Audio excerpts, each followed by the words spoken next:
Hello, John. Thank you for coming back to the show. We're doing something a little bit different. So the audience will be able to see a live stream on YouTube, on Rumble. We're also simulcasting on X Spaces. Please join in either in the chat or ask for the mic, and you'll be able to ask questions for John. And it's supposed to be interactive. It's fun. We want the interaction with the audience. So, John, thank you again for coming onto the show. This is episode 32 or part 32 of a long series that we've been doing for years, actually. But a lot is happening in the news. So you take it away, and I'll do some of the admin stuff on the back end here. Okay. Okay. All right. Well, let's see. Where do we begin? We may be having a Black Monday, it appears. I've only just heard about this from Paul, but apparently the Asian markets are waking up, and some, like in Japan, have had their kind of dealing breakers go off because things were going down too fast, I presume. And so we may be about to see globally a Black Monday to rival the Black Thursday of 1987 in Wall Street. It may actually be the first, it could be a panic because of Trump's tariffs that he's unleashed on the world. Um, it might be something to resettle. It's certainly the stars are in line for such kinds of communication errors, which would be kind of a theme of a couple themes we'll be talking about in this episode, because I'm kind of wondering why it is that Trump has been since mid-month, last month, really erratic, really kind of playing to his weaknesses, his impatience, his mercurialness, his kind of all over the place, changing opinions, trying to push Putin some this way, trying to threaten Iran severely to a people that just don't respond well to that. And he should know better, but he doesn't. He's kind of lost. So what I thought is, well, maybe it's something to do with the Mercury retrograde. We've had one since the 15th, well, since in March, and it's coming to an end tomorrow and going direct course, which is a very important thing getting back to the Asian situation, which, of course, tomorrow morning, when our Monday happens here in the Western Hemisphere, um, well, it's going to probably continue. Um, The the thing that is difficult with Mercury retrograde, just a little background, is four times a year, every 4 months, there is a period of 3 weeks where Mercury, in relation to our position in the sky, appears to be going backwards. That's because it's a closer, narrower orbit, closer to the sun than we are. It when that happens, usually the first few days into the 3 weeks, there's a lot of intensity. You might notice that you're starting to dream more vividly or have nightmares or things like that. And then you kind of get a rhythm with it. And then what happens is this is a some Mercury retrogrades come in signs that actually make it wonderful for research or in meditation. But this Mercury retrograde is in Aries. Um, and it also has now moved in this new month into Pisces. And so mass messaging, maybe some messaging going forward in the markets in the East. And what happens at the end, usually when people say, okay, tomorrow the retrograde's over, everything's going to be great. I caution them as an astrologer, a political, mundane um, astrologer reading the world, that um, when you've had such an impetuous Aries impatience to move forward and not heed the message of Mercury saying, don't move forward, move in, stop, don't just do something, sit there. but the Mercury wants to go forward. It wants to message out to everybody and do all this stuff. And now it's like at the beginning of the race, it's ready. It's crouching down. The gun is up, and to pop, and then everybody's running the 100-mile dash. And but what happens? The worst time for the retrograde is the 5 days to a week following it, because people's unconscious motivations who want to move fast and catch up for all that stalling and difficult communications and stuff will actually create bigger miscommunications. Maybe that's what's going on in the markets. I don't know. I've just literally minutes heard about this from Paul. So uh, it's we shall see, and it'll be great because we'll be seeing what's going on in the Nikkei, in Hong Kong, in Beijing, which has just opened, and Shanghai. I think it's Shanghai, I think, where the financial markets are. Um, and then that'll move probably in a few hours into India, and we'll see what's going on in South Asia. Uh, it certainly could be a very historic day tomorrow. It's already tomorrow for people in Asia, and they're already going through that Monday. Black Monday, perhaps, uh, Reckoning Monday, um, a Moon Day, as Monday means, uh, to check your emotions, check your intuition. Um, we shall see. Uh, it's from what I can see through my screen on the four screens that Paul is looking at, it's really active out there. And so uh, we shall see what goes on. So, anyway, I think that Trump may have a similar problem where he'll try to move this next coming week too fast out of this funk he's in. And that could also add to this. I would also say that his tariffs have been, I would say, no brainer, the cause of this market excitement, because uh, something I've been writing about in preparation for my new set of emergency Hogue prophecy articles, which I began writing 5 days ago. I usually wait till the end of the month, but after a couple weeks of my last one sent out, now I have to send another one, especially because of this, a little bit about Ukraine, but majorly about what is converging in the Middle East. It is basically, we've survived the Ukrainian missile crisis. I've been talking about three crises starting in 2021. I started talking about how we'd have three Cuban Missile Crises rather than one. And it would be first one would be the Ukrainian missile crisis. The second would be the Iranian missile crisis. And the third would be the Taiwanese missile crisis. These are the three potentially biggest battlefields of the current conventional phase, hopefully to only remain conventional until it's over, of the Third World War. And we passed through the Ukrainian missile crisis after the November 5th election and up to the inauguration day. We were in that crisis, and we came very close to a thermonuclear war, far closer than anything as predicted. I predicted than we saw in the Cuban Missile Crisis. So, Paul, are you ready? Yeah, well, I was doing a bunch of stuff on the back end with all the admins, set up all the feeds. Just to remind the audience, we're live streaming on Rumble. We're live streaming on YouTube.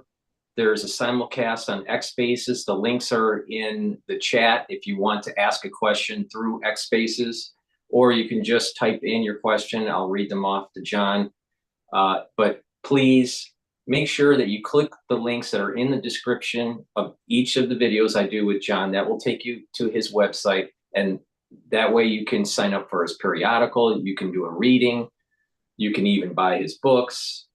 He has 52 that I believe that have been published, and I'm sure you're writing many more. So, Yes. there's a lot of content that you can purchase to help John's work. So please help support by clicking the links that are in the description box and help support. So again, John, a lot has been happening. So let me just give just a little bit of an update here. So the Hang Seng is, well, it just flipped. All right, so CSI 300 is one of the Chinese index. That's down just under 6%, 5.7%. S&P futures right now down 2.5%. Earlier, about an hour or two ago, it was down as much as more than 4%. So it is healing a little bit for the U.S. Oil is trading at $60 a barrel. I mean, not that long ago it was trading at 69. So oil's thing. So the point here is that the markets are going down. Now the S and the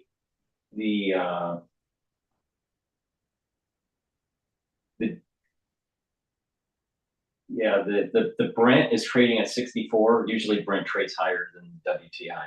So it's depressed. Yeah, well, oil price. Yeah, it's going down. So oil. So since Thursday and Friday trading, their oil has been going down. Bitcoin has been going down. During the intraday trading for tonight, Bitcoin was trading at 77, and now it's trading, I think, at about 78. It being below 80 is a problem. Right now it's trading at 79. So it is, there's some buyers coming into the market. Now, right. When something starts to trade down heavily, you'll have a lot of institutional investors and algorithmic traders coming in and purchasing, quote, at a discount. The question is, what's going to happen between this? I see this as a game of chicken between President Xi and Trump, with who's going to give in. And I'm not really sure if China's going to blink or not. Now, if they don't, we could literally see a meltdown in our markets. Now, I suspect that China has more to lose than the United States, because they send more products to us than we send to them. So really, I would think that they would swerve with the game of chicken before Trump does. But I mean, what's your take? Maybe they want to do the opposite. Maybe they want to kind of show how destabilizing the tariff idea is. I mean, I saw yesterday, I highly recommend people go to Peter Schiff's website and see the interview he did with God, what's his name? He's a Norwegian professor in Oslo that often is on with the Alexander Mercouris and Judge Knapp and all those people. And he is let's see, I'll try to find his handle here. Let's see. Peter Schiff, I believe, also said to start loading up on Bitcoin. He's very bullish on Bitcoin. Well, that's interesting. Yeah, that's really significant because he's been so anti-Bitcoin for so many years. I thought I just saw him. Maybe he was just joking, but I thought I saw a post on X saying that people need to borrow money to put it in Bitcoin. But it could have been that he was saying collecting gold in a joking way. He was talking, but he's a gold guy, so he's been talking about, at the end of this this thing that he did, gee, I can't remember his name. Let's see. Let me find him and see. So someone said in the chat, John, that you predicted that about the Roaring 20s. Yep. So maybe we're seeing playing out. Oh, well, they're roaring. They've been roaring since they began. I mean, they began with a bang. They began with Trump 1.0 assassinating Qasem Soleimani, the third most beloved and powerful leader of Iran, an assassination. And that almost triggered the Iran-US war back then, just a few days into January 2020. So it started with a bang. And it's just continuing to go bang, bang, bang. And let me just see here. I gotta find. Um, So for the ones that listen to my show, Miss Taiwan just texted me, and she says that this is probably going to be the beginnings of another 1987 crash of Black Monday. Interesting. That's what I think Black Thursday was, 1987. And but it could also be a start of the recession, something that like what happened in September 2008, because definitely what Trump is doing can bring people into that. Let's see. Just this, I really like you guys to see this. Peter shift. Here we go. Okay. Yeah, there we go. I think this is it.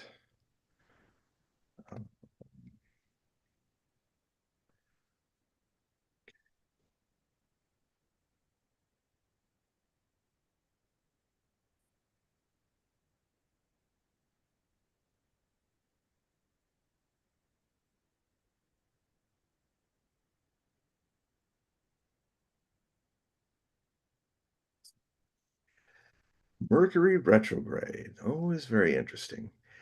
It'll probably pop in my head. I just can't find it here, but let's see, what was that? All right, Hang Seng Index extends losses 10% down. Oh boy. And I remember reading research pre-dissertation stuff back Mhm.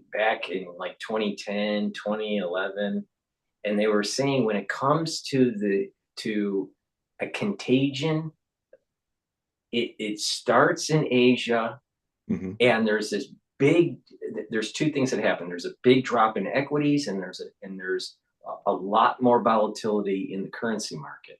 Now, I've been watching the currency market since Trump came to office.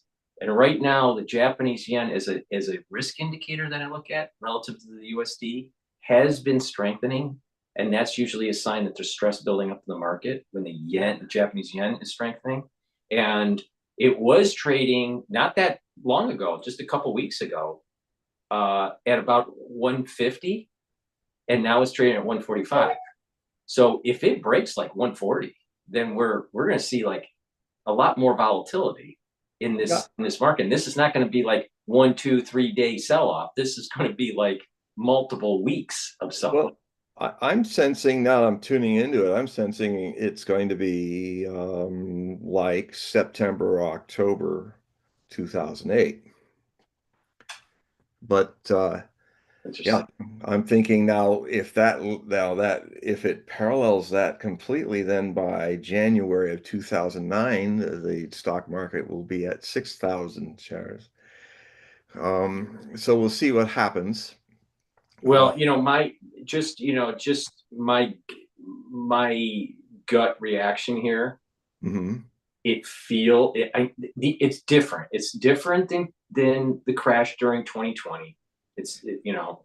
It's different than Lehman, but Yeah. the numbers that are being published with when the markets open and the sell-off reminds me of 2007, Yeah. Asia starting to, and you would hear in the news back then, it was, oh, it's just subprime, don't worry, Yeah. it's just subprime. And then the markets kept on selling off, and eventually what happened was that the banks and the trading houses started to have this contagion, Yeah. right, that people didn't fully price in on their balance sheet because of the risks tied to all of this swaps and the CDs, the insurance on some of these mortgage-backed securities. Yeah. So, all right, and that's the whole problem with AIG. So, back in the early days where the stress started showing up, like maybe late 2006 and into 2007, I remember watching those Asian sessions, and they just kept on going down, 3, 4, 5%. All right. And then you could sense that there was a stress that was building up, but the narrative was subprime. Don't worry about subprime. Yeah. So the numbers that are popping up remind me of that, but the narrative is different. It's almost like they're trying. It's almost as if they're back then. It was don't worry. It's only subprime. The narrative's flipped. It's almost as if they want you to fear because they want to blame a recession on Trump because of the tariffs, because the tariffs is a blow to globalization. Yeah. That's how I feel it's being it's almost orchestrated to blame to blame Trump. Heaven forbid you actually stick a needle in the eye of the globalists, kind of thing. Yeah. So Well, that's the feel I get. well, Trump, this is the Trump, you had a little honeymoon in the beginning, but this is war. This is, revolution. When the Americans declared independence, the British Empire tried to exert its full force to destroy it. And, the tariffs fundamentally have created the end of globalism. So the Klaus Schwab types, the people who want, because what is going to happen is all those devices that help globalism, and I'll list them off, they're all on the chopping block. The IMF, the WHO, the EU, NATO, all are going to go away. So all these systems that have built up so are going to go away in maybe this year. Astrologically speaking, there is I've talked on this show about the 7 passes of Pluto over its natal position when starting in 2021 and ending just at the end of last year with the 7th pass in October, just before the elections. So forward motion retrograde, like a a pendulum that's more like a pile, knocking things over, starting in 2021 and ending in 2024, effectively destroyed, dismantled the first 248-year life cycle of the United States of America. So America is going through a death and rebirth. Now, there's an 8th passage that's coming on the 8th of June. And it's the intensity, because it's Pluto, it's very slow. It's already intensifying this conjunction that's coming between Pluto's natal position and 29 degrees Capricorn in 1776, July 4th. But this is different. It's going to create a different energy because this time Pluto is not going to touch and cross right over its natal position. It's going to hang back starting from 3 to 1 degrees before it goes direct again. This thing is going to last the whole year from now on, and June, from the whole 6 months or something. And what it is Pluto is now in Aquarius, and it is reaching close to touch its position, which gave birth to America that we have known 248 years, but not quite touched it, just missing by a degree because it's pulling away slowly on its long transit through Aquarius, which it will be in Aquarius for until 2044. And so in this very time, as children are being born in this new year or at the end of the last year, this is the beginning of the conception and birthing of what in the next 20 years will be what I call the last chance generation of the human race. That it means that, in 20 years' time, they're going to be going to college.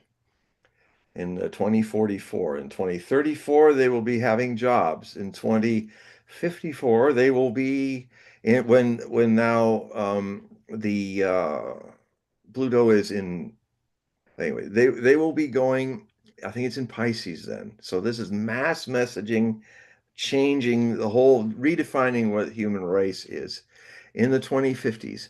This generation will have that power to make or break our future. And so I've just been writing about it today, and it will be out in my next report, which is going to come out in the middle of this week. Maybe I'll have to add a few things about this going on as well. But this is part of it. We're talking about things that are going to happen. The first half of 2020s were very interesting, but the second half is revolutionary. That means it's literally, I think I said it before, the scene of Dr. Zhivago in the movie Dr. Zhivago, when Grandpa got the newspaper and it told him that he's a czarist and all that in the Bolshevik Revolution. And he said, "Oh, they shot the czar. How terrible." And his whole family. What's it all for? And Dr. Zhivago said, "So that we don't look back. There's no going back. We have to go forward, no matter what." This is the first big push, the tariffs and its reaction, and the economic warfare that's now going on. And it's true, the globalists are, um, how dare this one man, this unpredictable man, catalyze such a upheaval in all their plans to make a one world global neo-fascist state. Um, Can, and can I interject, John? If sure. you know what is interesting to me is how in the news with this sell-off that's been happening since he announced the tariffs officially, all right, where they've been framing it as tariff war or tariff warfare. But on Friday, Trump said the patient's okay. We just went through the surgery and we're, in recovery. So from Trump's signaling, at least on Friday, it was more as if it was some sort of clinical operation kind of thing, While everyone else, and dealing with the markets, they're viewing it as a tariff war. So, A what's your samurai sword to the Hara. yeah, maybe. So what's your take on that? You think it's Well, just as I was saying nothing there? earlier while you were trying to get it all going, and it's great what you're doing. I thank God you're not dyslexic like me, but it has its advantages in prophecy work and dyslexia. But um, Trump is being deeply impacted by this transit of Mercury in retrograde. It's squaring his sun in 22 degrees Gemini and his 17-degree Uranus conjunction. Uh, and it has really, he's probably wondering what the heck's going on. It's just he's a little, I mean, he's doing this in everything. He's doing the same thing about this tariff thing, like, oh, here it comes, change everything, and then, oh, it's just clinical, it's okay. That's 180. He's 180ing left and right. I mean, he put out this fire and fury. I mean, talk about what he said in Trump 1.0 when he was working up to threaten North Korea. It's nothing like 2.0. He was like, the worst thing he did was just muse calmly on the podium of the UN General Assembly. Well, there's 25 million North Koreans out there, and God, if they all have to go in a nuclear conflict, well, that's a shame. I don't really want to do that, but it could happen. And then, of course, he made some moves, but he's really in this one, he's more on you're going to do this, or I'm going to bring down fire and hell and fury on Iran. And I've and I'm in this current set of articles. I'm quoting a lot of stuff I said over the years in my Trump book. I was also saying Donald J. Trump doesn't get the Middle East. He doesn't get how he's being played by the Zionists, and he has no clue. The Iranians might be little green men on the moon to him. He doesn't get the Middle East. And so he's grasping at straws that, in a way, that's, I think, why him and Witkoff are friends, because Witkoff, when he was on Tucker Carlson, I really like, my first impressions of Witkoff as a person is that he seems like a really great guy, but he is profoundly as naive about, in fact, somebody somewhere said, he said, well, he's just a New York business Jew, he knows New York. He knows the business. He doesn't really know anything outside of that business. He knows real estate, but um, he doesn't know Russia. He doesn't know Iran. He only watched what the Israeli government showed him of the footage that happened during the initial October 7th incursion of Hamas to raid southern Israel, grab a lot of hostages, and then try to use hostage bargaining to get the 6,000 Palestinians in prisons, men, women, and even children, without trial, just being beaten and tortured there for years, is going to use the 10-to-1 ratio. So they tried to get as many people as they could. And I know what Witkoff saw, because when it was all fresh, one thing you learn in this business when it's fresh, before they start censoring and dropping things out, you watch it as it's happening and you really get to see what's going down. And I'm sure they didn't show him movies of the helicopters, the Israeli helicopters ordered in to strafe and destroy. There's like a Hamas guy here, a Hamas guy there, and there's all these guys and gals that were partying at that rave. They're all running across the fields, and you hear in Hebrew the guy prepping the shots. You hear the and then you see it on the camera because it's a distance when it hits. I saw a whole bunch of the rave guys climbing into a car, and they blew it up with the Israelis blew it up with a rocket, killing them all. I mean, if you look at, I mean, basically, I know stories that Israeli tanks went into some of the towns in the south, and there was one that had a couple of the Hamas guys in there holding hostage uh, of 30 or 40 Israeli citizens. And rather than surround them and eventually get them to surrender, or even trying to save the people, they aimed their tanks and blew the house up, killing just about everybody who's in there, mostly Israelis.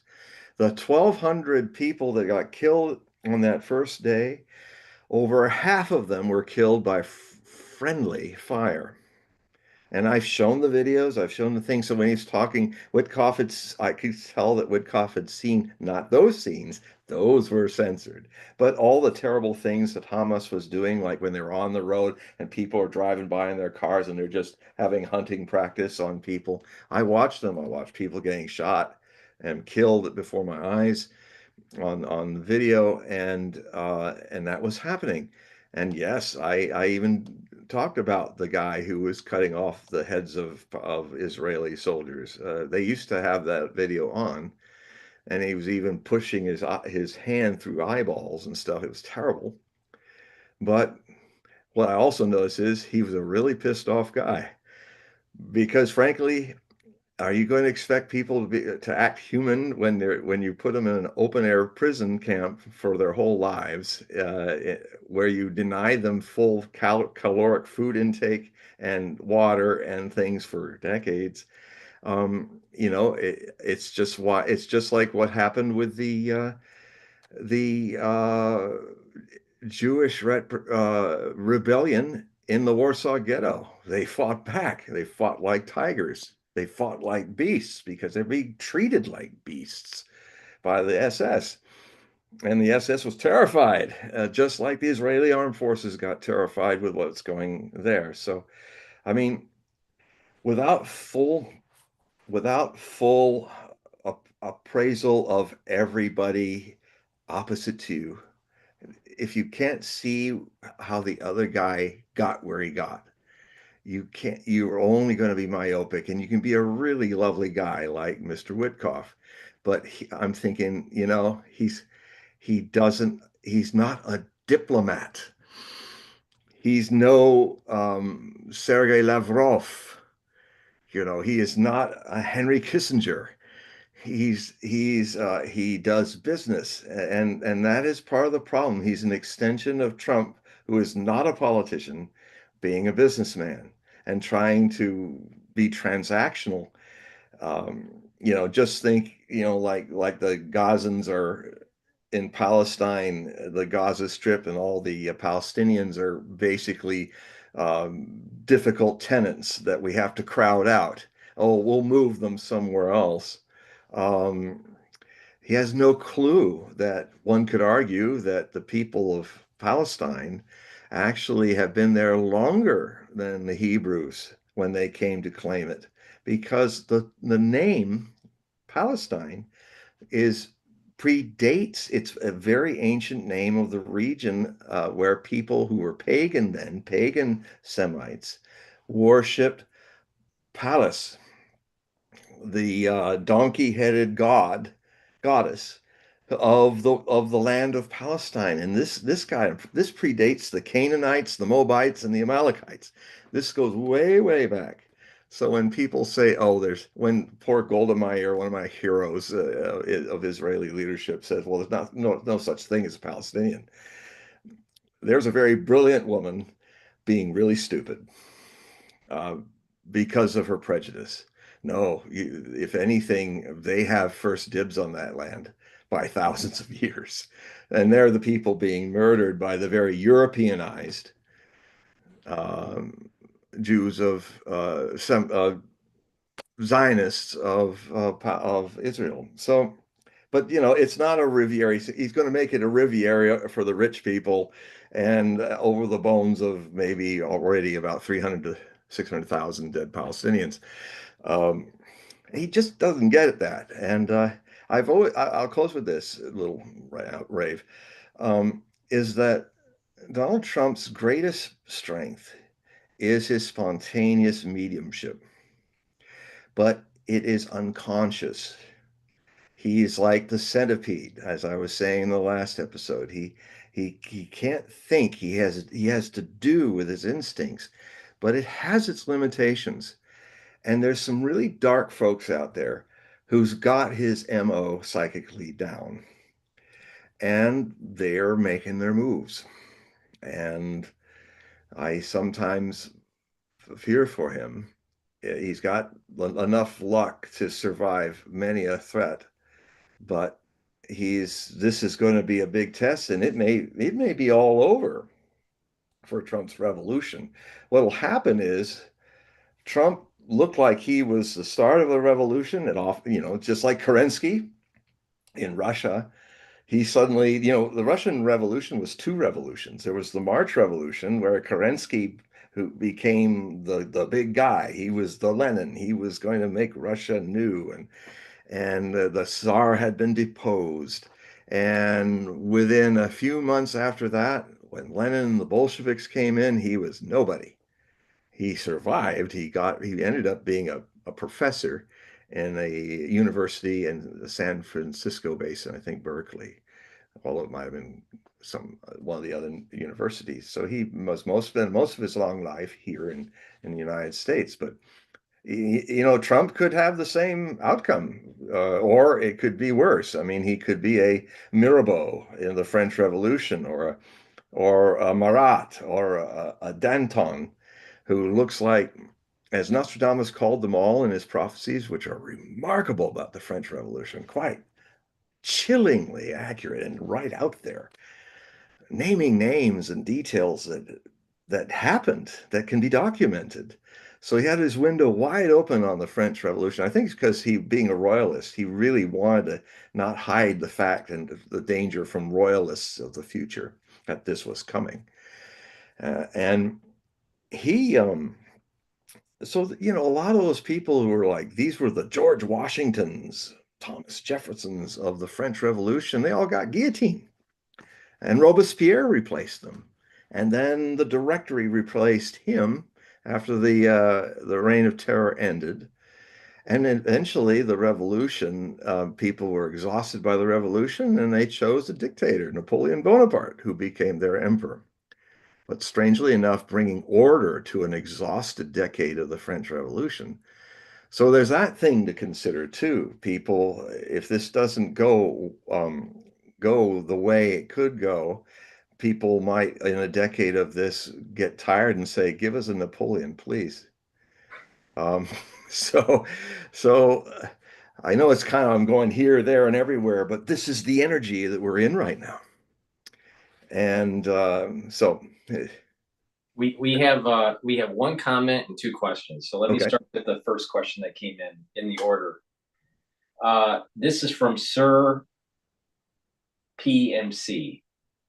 Ask John about Canada's federal election for April 28th, 2025. Do you think Pierre or Mark will win? It's Pierre. Pierre Trudeau. It's not Pierre Trudeau, is it? I hope. No. Will conservative, I think it's Pierre Poilievre, defeat liberal Mark Carney? I think Carney probably has more of a chance, but I think Carney's going. Yeah, I think Trump's going to get some of his own back with him. This thing is again, bullying the Canadians. Talking, I mean, you can bully Trudeau because he was not much of a leader. I'm amazed he lasted this long. I mean, God. But you've got, there again, Trump is an ignorant man. He's a brilliant businessman. He's brilliant in things he can do. But I don't think that man's ever sat down and even read about the history of Canada and know the Canadians, except if he did business transactions with them. One of the things that makes him a better, more knowledgeable person about Russians is he's done a lot of business in Russia. And he seems to have an attraction to Slavic people. Two of his three wives were Slavs. The first was Czechoslovakian. The second was the Slovene.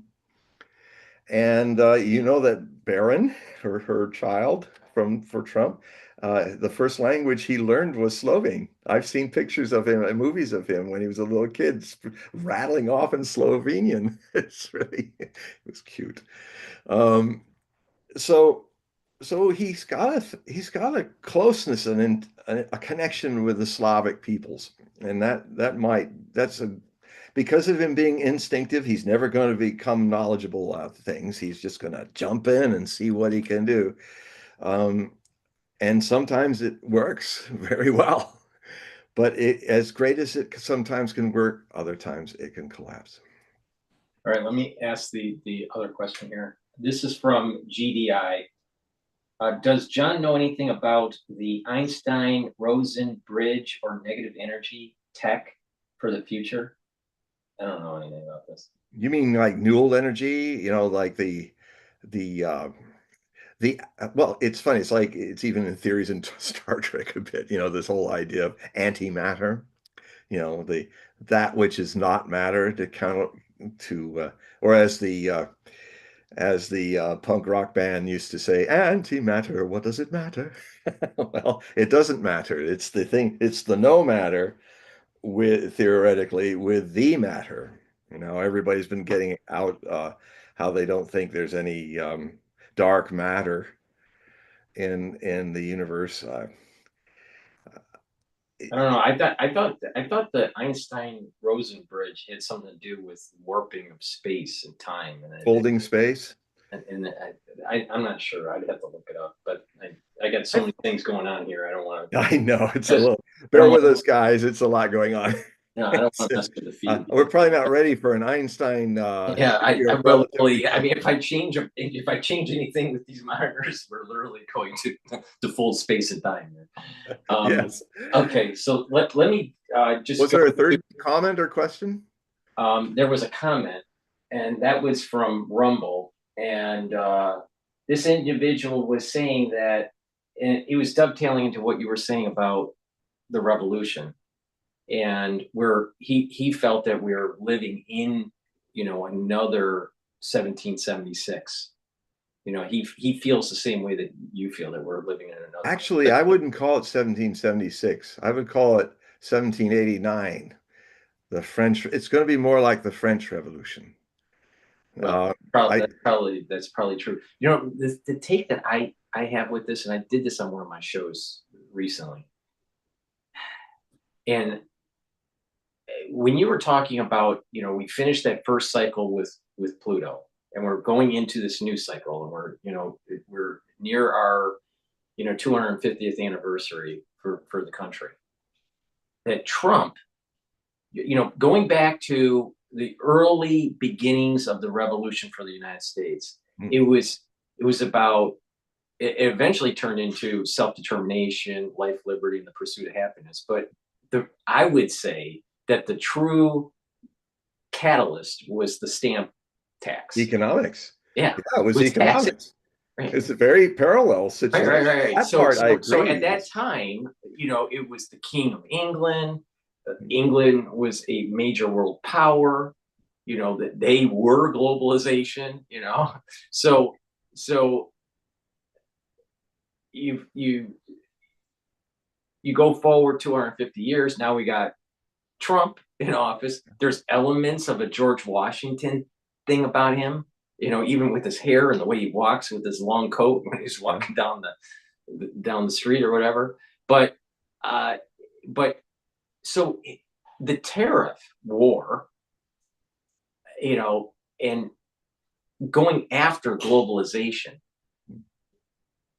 he's not so poetic about it, but it is really about life, liberty, and the pursuit of happiness for Americans, and it kind of cut at the knees globalization.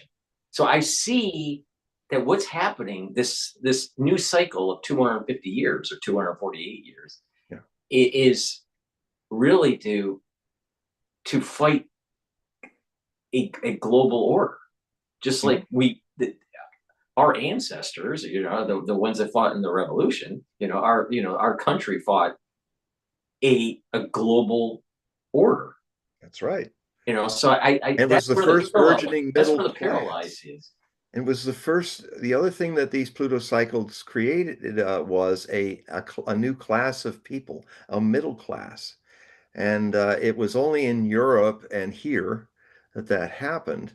And then the issue of taxation without representation. Well, it's now got its karmic echo of tarifation without representation, some would complain. And revolutions, they blunder, they club and blunder, they blow things up. This revolution, and there's a lot of victims of revolutions that kind of get trampled in the stampede. For instance, there's a lot of people that were wrongly fired by Doge. But then Doge, and there were even situations where even in the Kennedy papers being more revealed, the people that were checking to make sure the redactions were correct didn't do a very good job. And many people, one person in particular who was just not even involved in the assassination, but involved in some trials about it, his social security number was not redacted. So now his social security number is all over the world. So revolutions are in a hurry. And frankly, I don't know of any revolution that's a slow-paced revolution. I mean, even the term revolve, means you're spinning something over, And so the other side of revolution, which we were fortunate in America because we were so isolated from the rest of the world at that time, to have our Pluto and Capricorn return moment where we could kind of create the dream, the theory, the architecture, this is where we're going, ideas that we spoke about earlier. But right after, I've said before that by 1777, Pluto in that time of the return, it immediately went into Aquarius. And what then happened is the fight and the blood and the struggle to beat the British Empire began. It really began in earnest. I mean, yes, the revolution started kind of in 1775, but it became all 13 colonies in 1777. And that's when the British could pull all their resources that they could bring to fight us. And it actually was a world war between the French monarchy and the British monarchy trying to dominate the world. So technically, World War One was happening, and we were one of the campaigns. We've already fought World War Three. It's mistakenly called World War Two, and this is World War Four. One could argue that. So it's um, it's revolutions kind of push people aside sometimes as much as it tries to help people become free. The French Revolution did that. The French Revolution started really well, but because the powers that be, because that's where the real power in the world was then, Europe, center of power, it was starting to control the world then, like we've tried ever since in 1789. It's interesting also that it was also triggered by economic uh, suppression caused by climate, just like we have going on now. It was just the beginning of the warming of the earth, but one of the things that happened exactly almost to the year and date before the Bastille was stormed in 14th July 1789. They called it, I've been reading translations of French newspaper journals from the whole period. And there was a thing I stumbled on when I was working on why did Nostradamus call the French Revolution La Tombe, the whirlwind? A lot of people misinterpret that to mean Trump.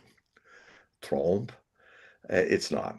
Um, Again, you've got to know your 16th century French to understand what he's saying at least a bit. And so uh, it was called the whirlwind. It happened in July. A series of big tornadoes went across central France, caused a lot of damage, kind of damage you see in Alabama and Nebraska and Kansas. That's freaky for Europe, but it happened, and it destroyed the harvest of in 1788, and it was because of the destruction of that harvest that bread was short, so it was expensive, like our food is getting expensive now, and it got to a point of crisis, which it could now, where when people can't eat and their families can't be fed and they can't, that's that's when revolution happens. Mhm. It takes no Nostradamus to predict that. It's Well, always I overbred. to prove your point, even in corporate, when you have like restructuring that's going on with a complex organization, there are different variables, but you don't really know the weights. So you do a little change here and a little change there, and there's a multiplication effect that takes place because of this factorial equation of the organization that you're changing. So I feel that what is happening since Trump came into office, he's changing things, and and this goes back to what you were saying with this whole retrograde and this magnification effect that's going on with Trump. He's not used to that. What he's doing is actually amplified at a much larger amplitude than in prior years of his life. Yep. So he's changing these variables, and there is this compound effect that he's just not used to.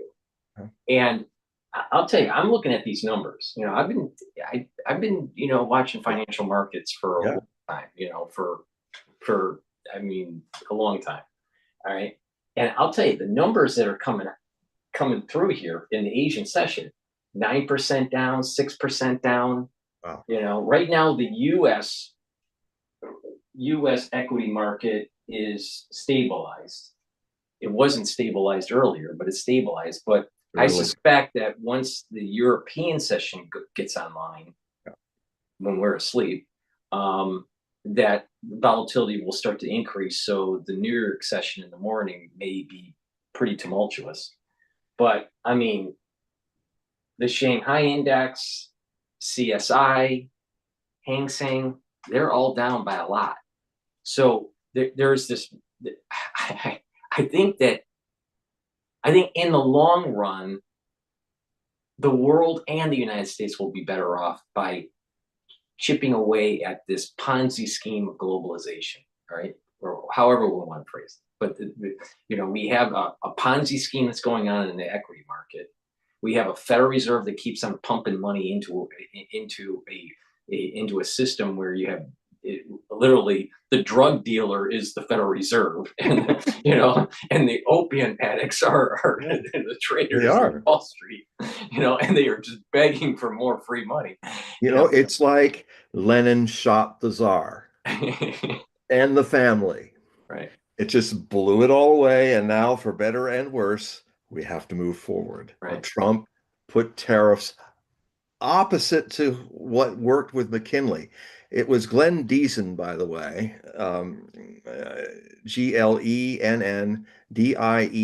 Glenndiesen.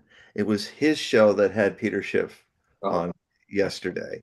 And Schiff was saying, he said that what Trump has done is he's accelerated he doesn't understand tariffs the way well, I'll just give you a kind of quick overview for everybody that doesn't know that tariffs seemed to work back in President McKinley's time, and Trump is very pro. He's like his hero, so much so that he wants to rename Denali Mount McKinley. Um, so he is McKinley was working with a industrial base of the United States that had taken many decades and was actually even aided by fighting the Civil War, at least the northern industries and all, that actually built the economy larger. But this economy still needed protection because it was, it could have collapsed if um, the world powers in Europe were wanting to get into our market, and they were going to compete by making the products our people were struggling to make um, cheaper if they bought German goods or English goods or French goods. And McKinley had something we don't have anymore. we don't have we have to rebuild our economy, our industrial base, because we sold it away to China. Don't blame China if you're fool enough to sell all your industrial base, and don't be as foolish as Clinton who think that this country can be the way it is as a service economy. That's just laughable. But what happened is over 30, 40 years, starting in the 80s, I mean, that's what the movie Wall Street was all about. It was the backstory to it. We started selling off our industrial base, and we lost it. And so we don't have I mean, if this was 20 years later than now, when we, like the Russians, rebuilt their industry after the collapse of the Soviet Union, I mean, Russia's just finished this process that we haven't even started, and we'll have to do it. Is that the Soviet Union collapsed, and then what happened is gullible Gorbachev and the drunken Yeltsin basically surrendered their intelligence to whatever the U.S. people, these carpetbaggers, were saying about all you need to do is privatize the Soviet Union. And again, it was almost like these are people not as interesting as Trump, being as spontaneous and not unknowledgeable about things. And and what happened is Russia went into the worst time it had since the time of troubles in the 13th century, where half Russia died and it was terrible. But they somehow survived it in the occupation of the Polish, Lithuanian Empire and all of that. Well, Russians consider the 1990s the second time of troubles, and um, it it was dying. And around 1999, Putin was in the cabinet of Yeltsin. And Yeltsin's an interesting Russian character. He's a classic Dostoevskian character. He's an oaf, he's a fool. But underneath that, sometimes is really a man with vision. And fortunately, he had a moment of clarity where he summoned Putin in and said, I'm going to retire. I can't do this anymore. And I'm going to have you be the president in my place and finish my term. And Putin was shocked. He was, I'm not ready for this. He's in his 40s. And Yeltsin said, look, I even have family members in my cabinet here, and I don't trust them. You're the only person here who's not corrupted by all of this. And so you're it. And so Putin took it. And he eventually, it took him 20, 25 years it's only just now that the Russian economy and another war has jumped it, just like the Civil War did with ours. It's only now that the Russian economy industrial base has returned. Now that's, 1990 to, 2025, 2022. I mean, the 2020s is when it happens. So this takes a long time. You just don't do lend-lease and think you can be arsenal of democracy. We were able to do the arsenal of democracy because in the 1930s we were like China. We were the largest industrial based economy going. So we could retool and do all that because we had done since the Civil War all, and since McKinley protected it by by putting really expensive tariffs on the British, on the Russians, on everybody, so that our people would buy American made goods. Guess what, folks? If our people think, I've been hearing it a little bit in the last week, they think, okay, well, then people will just buy American and that'll make things better. We don't have the industries, we've sold them. So, what we're going to end up doing is, and if I understand what Peter Schiff was saying, um, is that we have given our debt is basically thrown through the US dollar on everybody else in the world. But we do that because it's not that people are unfair with us. We opened up. This is how we can keep this graph, this, this crazy deficit spending going is that we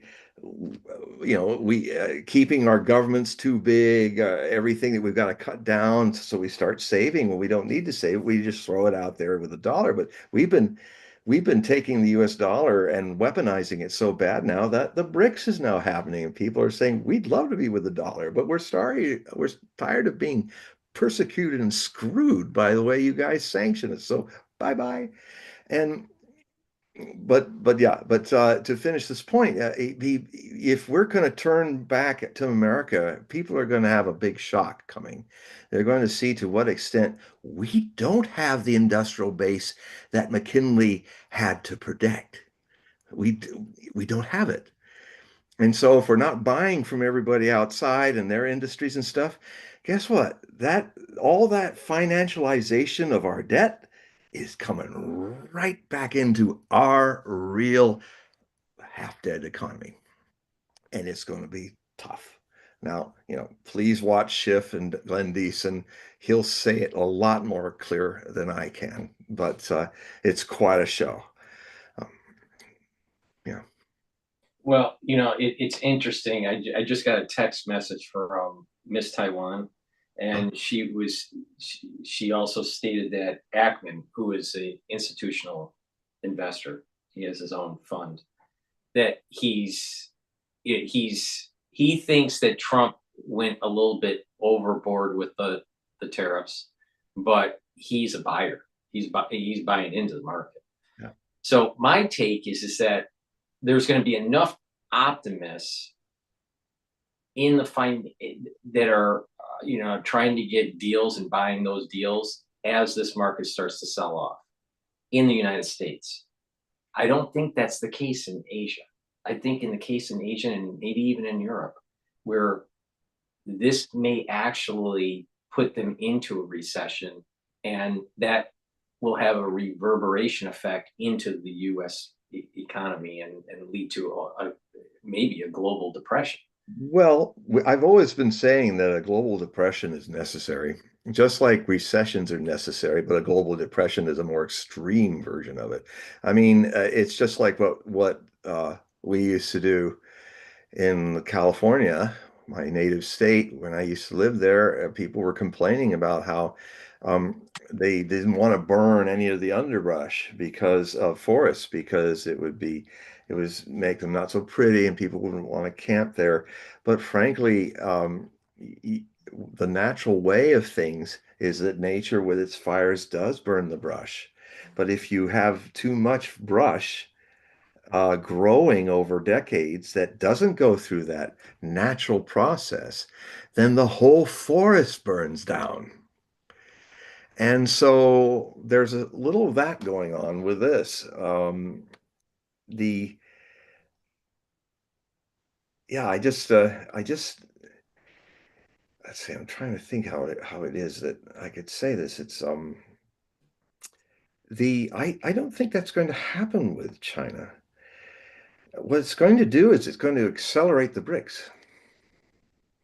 And the other thing too is that Russia, even if China lost its oil, Russia could absorb selling all of its oil to China. So it has its energy. The thing that's helped Russia so much is that the ruble has never, all the people in the West that wanted to take it down with their sanctions had not one whit of understanding that the ruble is a domestic currency. It's always bought and sold inside. It's not an international currency. So it wasn't affected by any of that. Because again, the fatal flaw of every European that tries to take down Russia is they project their ignorance about Russia. Since 1242 AD, the idiot Europeans have been doing this. And every time they go after Russia, they get completely destroyed and they do not learn. And we're going through, I think, the last permutation of that, which will end with this Ukrainian proxy war with Russia. Um, Go ahead. Oh, we have a call in from X Spaces. Okay. Thank you, Paul. I was just calling in because the one thing I don't think that's been brought up quite yet is the corruption. And one of the things that's being exposed from Doge is something that Trump was originally voted in to actually drain the swamp. Mm-hmm. And I think there's a growing frustration among the American people that that's not happening. And so to me, one of the things that's different this time around is that the government is 30 to 40% of our GDP. And so when you're trying to look at if that's a productive producing segment of the economy, one could argue it's absolutely not. So we're kind of at that Minsky moment where something has to be done to actually drain the swamp and remove these unproductive rent-seeking part of the economy and move it towards those that actually make things. So this is sort of like the necessary switch that's been a consequence of the corruption of our institutions, not just here, but Europe is even in worse condition. And China is going through a democratic collapse as well, a demographic collapse. So China is going to also be in the similar situation, especially as we go through some type of contraction, since we're the biggest consumer of the products, that they're going to need war as a distraction just to maintain Xi's power structure, which is why if I were Xi, I would probably look to take Taiwan at this point in time. But how many wars has China fought? How many wars has China fought in the last few hundred years? Wars of choice, wars where they attacked somebody. Well, could you say what's happening? Who's bringing the fentanyl into our country? No, answer my question. Don't Well, but because war is answer my different this question. time.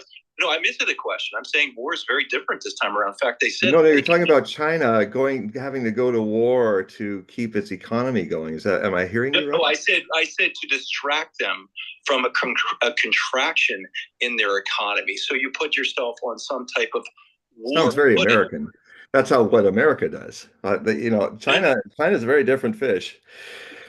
So tell me, one second. So who in your estimation is bringing fentanyl into this country? Is China has no hand in that? And it's, for instance, working on the bioweapons program. Yeah. Were they not working? I mean, this is part of the whole thing. The war looks very different this time around.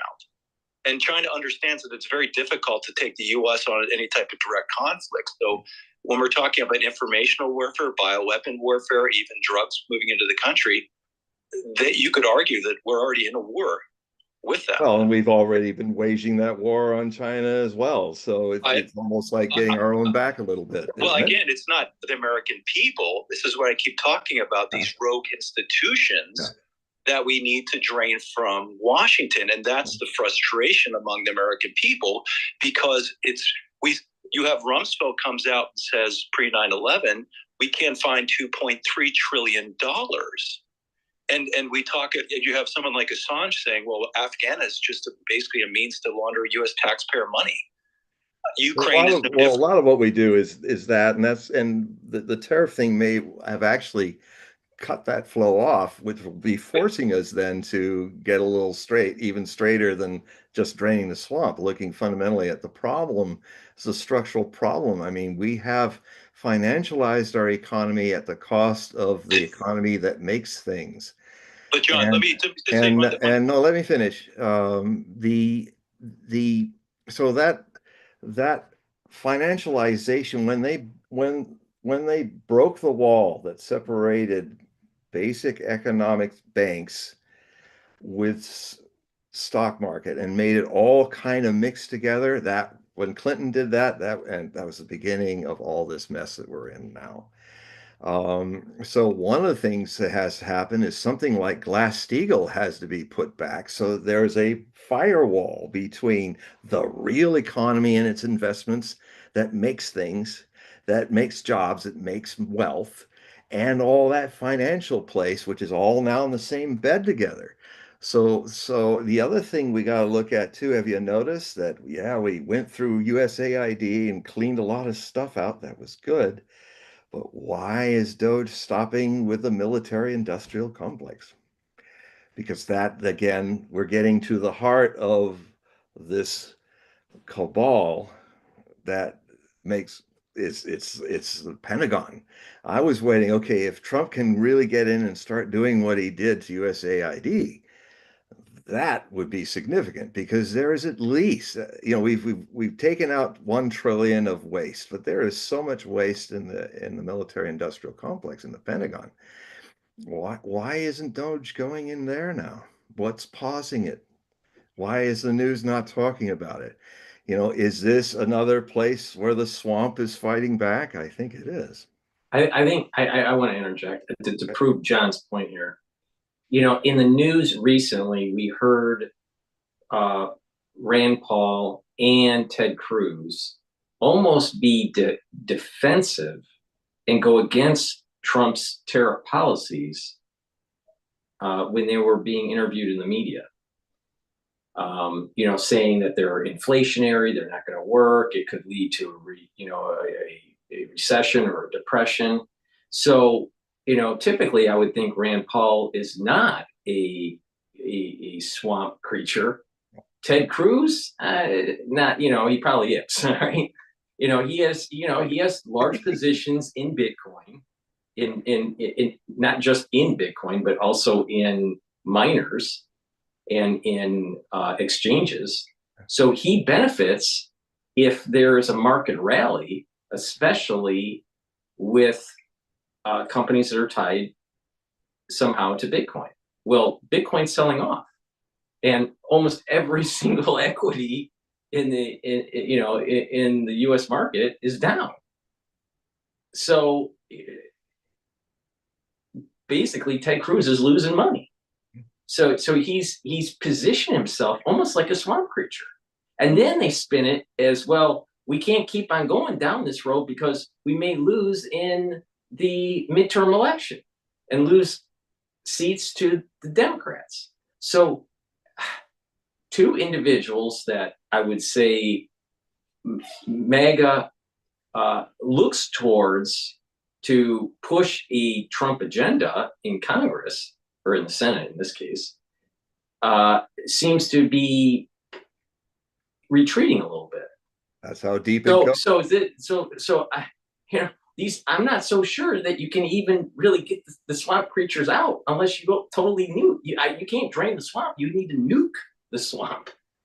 I mean, because the people that we go towards to try to push policies in on the Hill that we would say are conservative policies have tendency to lean towards the swamp creatures.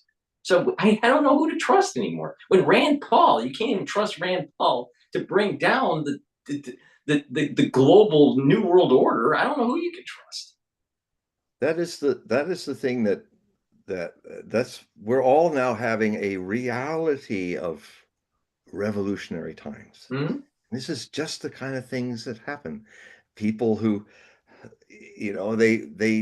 the French Revolution began with the idea of keeping the king, and he promised he would never leave his subjects. And so they kept the king, and they turned him into Monsieur Capet, from the Capet, the earliest name of the Bourbon ancient roots. So he was Citizen Capet, no longer the king, but he was basically a constitutional monarch. Where things started to go south was after the French Republic was created. The king tried to escape. It's one of Nostradamus's most famous prophecies because he nails everything in it. Even the index is talking about the date, which it doesn't always happen in the quatrain indexes, but it does sometimes. And he named the force of Rien, where the king went, and he named the town where the king was caught up by the Republican guards, Varennes. He said that the king would be dressed as a monk in gray. He was dressed in the costume of a Carmelite monk. They wear the broad gray hat and gray robe. The queen white stone was representing the diamond necklace scandal of Marie Antoinette, the Queen of France. And all these things were kind of coming together. And then he named the man who was the governor of Varennes, who was also an oil merchant. And he named him Salsa. He named it with the old French spelling with an L rather than sauce. And then it comes up again in another with salsa. Narbonne and salsa, we have oil for our blades, because Narbonne didn't die, but salsa was guillotined during the Reign of Terror.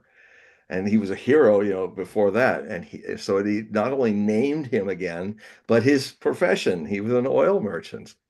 So we have oil for our blades. So the problem is that Nostradamus, being a royalist, he wasn't just a little biased, but he was a little accurate. He called all the leadership of the French Revolution the headless idiots, which almost all of them became indeed headless, one after the other, including Robespierre. He was the last one to be guillotined during the Reign of Terror, when they'd had enough of him. And then what happened, of course, is the revolution kind of coasted for a while for the next 5 years under the Directory, but it was kind of falling apart, and actually it needed a coup from Napoleon to kind of restore some kind of order. I mean, here's the problem. Decades ago, I had arguments with people about this, and a lot of them were people who were very pro-democracy and never imagined. I said, when the 2020s happen, you remember this day, I told him, when the 2020s happen and chaos starts happening, and the economy and this structural broken swamp issues start happening. You talk about being democratic and following democracy. I bet that in those days you will call for fascism, because totalitarianism, as the Chinese are trying to teach the world with their experiment, is the Chinese are trying to do the famous statement of the perfect government, if it's harmonized and balanced, is a government that is both democratic and it's sometimes necessarily totalitarian. There are some things democracy can't do very well. So, I come back to the famous story of Lucius Cincinnatus in the early Roman Senate, when Latium, little province of Latium, was the extension of the Roman sphere of the world. It wasn't a great empire, surrounded by hostile Italian tribes. And one of them had slaughtered their army, the Roman army. And so the Senate is trying to find a way in this emergency. So they had a real state of emergency. So they were trying to find a way to sort this all out. And they realized that they were seeing that this kind of democracy they had, the too many, everybody was not a cook. They were all chefs, and they were all had their ideas, and nobody was surrendering to anything. And the Italians are coming. So they decided, okay, we've got to give for a limited time one of our own dictatorship. And Cincinnatus became the first dictator of Rome by law, given the fascists, the twigs that surround a hatchet, which you see all over the Washington, D.C. You see it in the Capitol building. You see it. You'll look in the walls, marble walls. You'll see those sticks, and you'll see the little hatchets. That is the fascist. That's where we get the term fascist from. But it was a symbol of the state's power under the democratic Roman Senate. And so they gave him 6 months to solve the problem. They gave him power of life and death over everybody. He was a complete legal autocrat. And and of course, he was a really honorable man, but everybody's worried, give power to somebody and the corruption that's hiding inside them. It's not power that corrupts people. It's the corruption once given power that comes out. It's already there. And they were already worried. What's he going to do? Is he going to now beat the Italian army and then turn this army on us? Kind of like what, Caesar did and stuff, and many centuries later during the great civil war of the Roman Empire that turned it in from a republic into a Roman Empire. Because at a certain point, and the British kind of understood this when they sold off their empire. They had a choice in the 50s. They could either keep the empire, but they'd lose their democracy, just like the Roman Republic did. The Rome got too big. Democracy is local. You can't, that's why a world full of a lot of smaller democracies as individual sovereign states in a Senate of the world might work. Because democracy never works when it gets bigger and bigger. It's not efficient enough to work, and therefore there's temptations to make it work with totalitarianism. And so anyway, in 2 months he formed a new army, trained it, and defeated the Italian tribes. And he came back to the Senate after the victorious parade in Rome, and he came with the fascists cradled in his arms. And they said, the Speaker of the Senate said, well, according to our laws, you are the tribune, you are the dictator of Rome, and you can remain dictator for another 4 months. And so what his answer was, he handed the symbol of power back to the Senate, to the Speaker, and said, the emergency's over. Let's go back to democracy, shall we? We're coming in times, and I've been writing about this since 1990, that there will be times in the 2020s when we have to find the times of emergency where we have to find our Cincinnatus. We get the term citizen from him. Sometimes democracy everything has its limits. So a wise person has to accept that and then find a way to create something where there are times. Now, the Chinese are trying to do this with free economy. They're the only Chinese communists, they're the only communists that really understood Das Kapital by it means you have to have capital, enough wealth to have a communist society, as Marx tried to do. And he, in his Das Kapital, he only saw the British Empire and the United States as the only two nations that could pull off a truly socialist communist agenda because they had the wealth, the capital to do so. If he had lived to see Russia and impoverished China become communist states, he would have kind of rolled his eyes and said, well, I'm happy that's happening, but there's only one thing you people have in your future. The only thing you're going to share is poverty because you need capital to make this work. Now, the Chinese went through all the horrors of the Cultural Revolution, and after Mao died, Deng Xiaoping became the next premier of secretary of the Communist Party, and he started the road with the four freedoms, or the four, I can't remember the term, but anyway, he started the long, long road of China's growth into capital, into a well, in the actual volume of buying and selling, China has been the #1 economy since 2016, just as Mao had predicted in 1952. I don't know where he got that from, but he did. So when I hear a lot of people talk about China, but my sources that I try to find are people in China, people in the Communist Party when they're asked these kind of questions like, how do you manage that? Are you managing it? Um, and it's really quite a thing because, China is always a culture that wants to find harmony between opposites. What's more opposite than democracy, free market, and totalitarian communist party? Now, the other thing too is that the communist the the party uh, does not allow any capitalists to join it. That's how. And the other thing too is that China is very helpful. The fact that um, most of the Chinese control their local situations in their elections. They control that.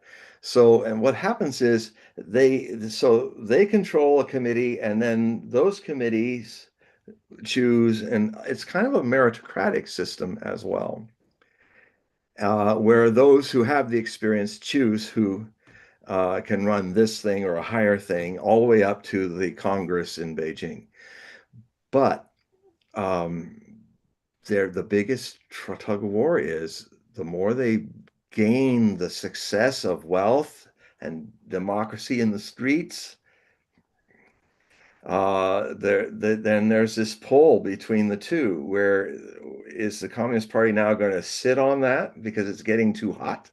So the Chinese, they say to me, they're saying we're doing something that's we don't know if we'll be able to pull it off, but this long-term struggle between finding a balance between totalitarianism and free markets and democracy is exactly the petri dish that China is now today. Must be watched in that regard.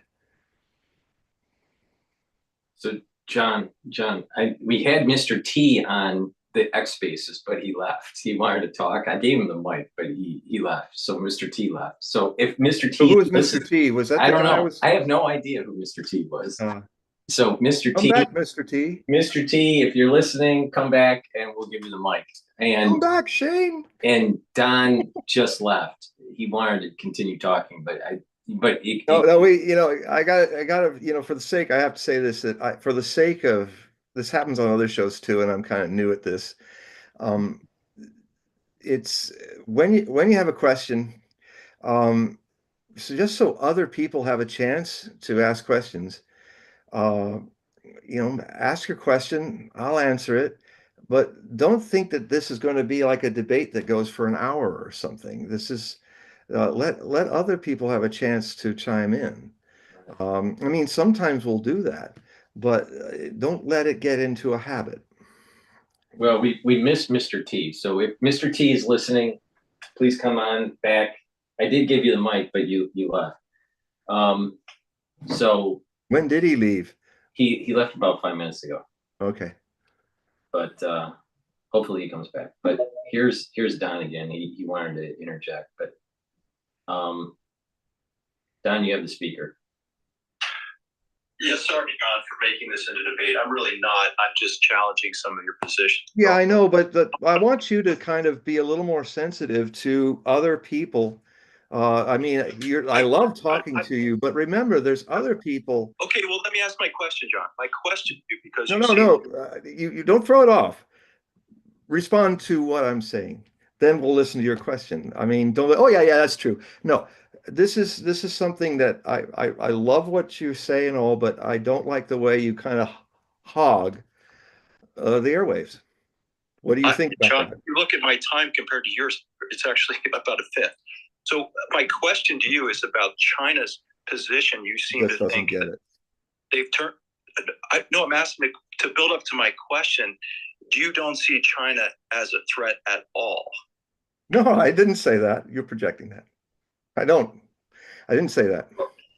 But I look at China, I try to look at China as China sees itself.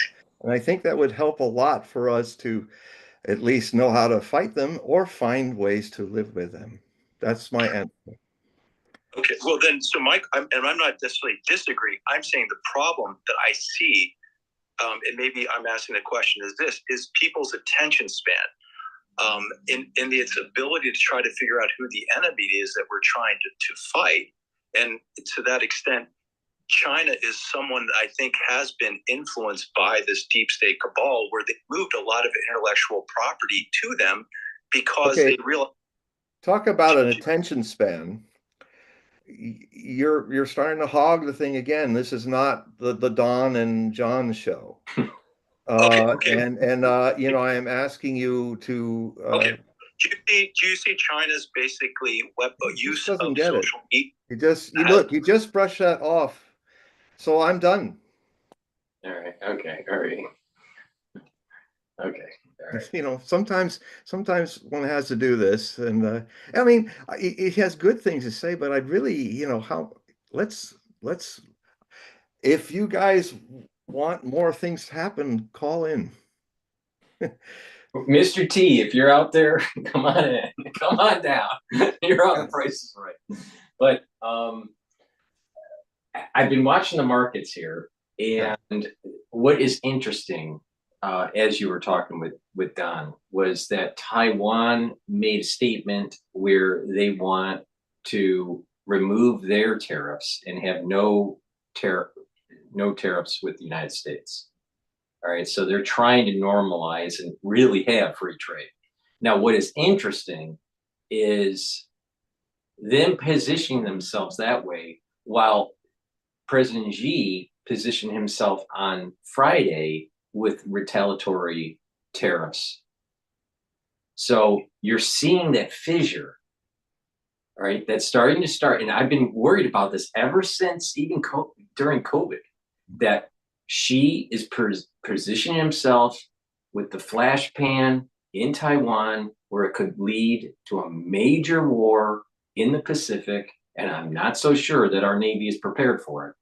So all right, Taiwan is now seems to be negotiating based on what the news came out in the Asian session, be aligning more with Trump. We're already selling military equipment. We already have Marine bases, you know, in the Philippines, and you know we're working with our allies in that region to try to stabilize and do these war games and protect that island.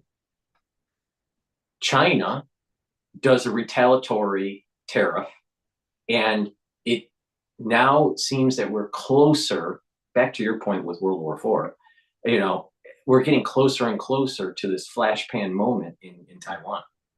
And tariffs may actually be the catalyst. It could be.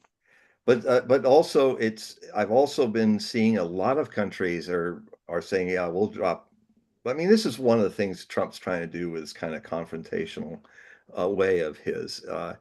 And he was clucking happily about it the other day, that a lot of countries are want to erase their tariffs, or if they had tariffs that Trump and the Americans felt unfair, they're reducing it. So that's the other thing. So in a way, that could be happening with Taiwan, although the Taiwanese government, the president is the president of Taiwan, does not have the Congress. I mean, he doesn't have this, whatever they call the parliament is run by another party that actually wants to be part of China.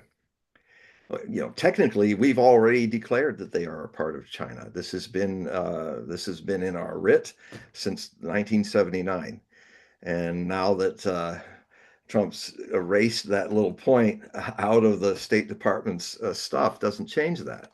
Or maybe it was Rubio, but so that's one of the positives, is that a lot of tariffs will actually go down. I mean, this shock tomorrow, which is already tomorrow in Asia, this is the one thing that's interesting about revolutions, when suddenly everything we know is kind of turned over upside down. This first met with shock and horror and freak out, but it also is an opportunity for people to think out of the box, because the box just got kicked away, and the United States is, as Schiff was saying, what Trump's done with the tariffs, in his view, is he's accelerated the time we will have to face paying up for all our financial finagling and all that. It's coming. The tariffs, he believes, are going to actually, maybe I would add, in his 4 years, create a situation where we've been kicking our debt situation down the road, and now we got to pay it off. Now, I have this unusual idea that may or may not happen, but when I look at the $80 trillion private debt of the United States people and the $34 trillion public debt that everybody's always talking about, but nobody wants to even touch the issue of the 80 trillion. You can't pay that off. You have to erase it. You have to have a jubilee. Now, it's not the way the Babylonians intended jubilees to happen. It was only if things were going a little 20% or something, then the king would forgive the debt. But we have to have a year zero in the United States. And yes, people are going to lose their shirts. It's like what happened to Greenland when the recession happened in 2008. The Greenland government decided we were going to just basically disfund a lot of the government, put the people that did this in jail, and basically we will make sure that basic social systems are financed so that we don't have a complete collapse of our civilization. Of course, they had the advantage of only having 250,000 people on a small island. They don't have, this democracy being local, being small. They don't have 320, 340 million people with another 10 million people who are illegally here or more. So they actually recovered. It was painful for about 6 months, but Greenland recovered from the recession of 2008 rather well. But they did the draconian thing at the beginning, So we're seeing theories tested now that have never been tested. I mean, maybe Peter Schiff will be wrong. I don't think he will be, but I wasn't. It wasn't like I was enjoying what I was hearing, but it was just my gut was saying, yeah, that's probably true. It's just like what Scott Ritter did, got himself in a lot of trouble last week. I was listening to him reason, and it's actually something that I was concerned about, and I talked about it in September of last year when the Iranians started to publicly say, after we lost the JCPOA, we've been enriching uranium at 30%. You only do that if you're thinking of building an atomic bomb. And because you only have to go another 40%. No, you have to go to 90% to be at weapons grade. So Ukraine was already talking about, well, now we're going to build a bomb. Now they haven't built a bomb, but I can tell you that when Pakistan was trying to gain parity against India and try to build a bomb, I was in the middle of one of the first kind of Cuban Missile crises they had in 1990. And it's one of these things that it was the same reason the Soviet Union seriously thought about disindustrializing China with a thermonuclear war, a limited thermonuclear war. So because once the bomb was created in 1964, and at that time Russia and China were not friends, you have a window where when does the window come where they can then take their atomic bomb and put it in a missile? And when is the moment when they have intercontinental reach or even regional ballistic reach, like in what's happening in the Middle East? So I've seen scenarios where this has come up. And yes, people can say, hey, and they're not wrong. Iran can say and do whatever it wants. It's not technically that they have a bomb, but one person might take the evidence of them getting up to 30% enrichment way down there in that mountain factory as grounds to do a preventative attack. That, like the Russians, the Soviet Union almost did in 1969. That's where all those border things were going on in 69. They were going to go to war with Mao's China and curtail the Chinese nuclear weapons program. And when I saw the Iranians, I think made a mistake when they started openly talking about gaining a bomb. That's a miscalculation with the crazy people that are running Jerusalem right now, because that gives them ground with they're just dying for some kind of threat like that to be allowed, giving them the chance to go in and nuke Iran. And I think a lot of people are misunderstanding Scott's point of view. I think I understand what he's saying. He's just looking at the truth of it. And he said, look, I don't want, he said, I don't want Iran to be destroyed. I'm not for this. I'm just trying to work out the problem. And that's the thing, even in our discussions, working out the problem, like with China, talking about Don and China, and it's better to know more about where the Chinese are coming from than just what you hear on the Western side. It's one of the reasons why Napoleon made the mistake of invading Russia, Hitler invading Russia, Charles the 12th invading Russia, the Teutonic Knights in 1242 invading Russia, and NATO encroaching right up onto Russia's frontier, saying, now we want Ukraine. But if they get Ukraine, it's only a few hundred miles from Moscow, and now you've got your missiles of NATO 4 minutes from Moscow. It was only a minute more from Cuba in 1962 to obliterate Washington, D.C. And Kennedy would have gone to war if he couldn't get it. Or he was not shy about it. They were planning to invade Cuba. They didn't know about the Frog missiles that were commanded by battalions. It's very weird that the Soviets would have an oversight about that because it was so controlled from the top down. And here's battalion commanders who, if they wanted to, could fire a tactical nuclear weapon at the United States fleet as it's landing people in Cuba. We only found out decades later when the Soviet Union collapsed, when for a brief moment the KGB files and stuff were available, that this could have happened. This is one of those nasty surprises that happens in such things that people don't anticipate. So, we're in a place where nasty surprises could happen again, because what happened to Kennedy is exactly happening to Vladimir Putin and the Russian people. And it's just as existential a crisis as it was for Kennedy. So, now, a little bit, I want to flow into this situation of the Ukrainian issue. The Ukrainian missile crisis could come back again. Because now, as I predicted, unfortunately, the European part of NATO is talking itself into sending troops they're going to start sending troops now into this conflict. I'm glad to say that one of the biggest ones that could have done it and really made it dangerous, the Poles are not, they have cold feet about that. That's good. But the French and the British, well, they're going in. The Italians, Meloni, she's a little, I don't know about this.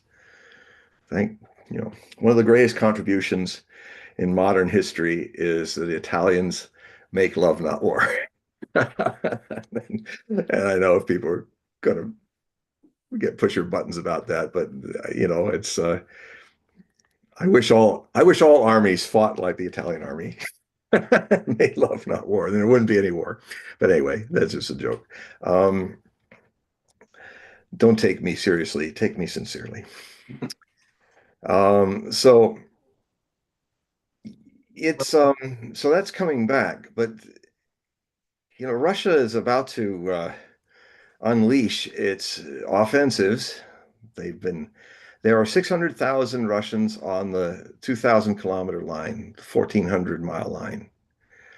There are at least 300,000 that or more that are way far back that are starting to make some moves and to do breakouts. And so I think that in maybe late April, beginning of May, when this rather light mud season that's happened, no global warming. Just look at the way Russia's been warmer. Yeah, we were all cold in America, but they didn't hardly have any snow, Russia, in this winter. And that's saying something. So the ground will be good. The ground will be good early. And we're going to see this situation in Ukraine come to its climax in the spring and summer of this year. So we may be having to wrestle with two places coming to their climax. But I will say this, because it's something I have been feeling. I'm talking a little bit about it.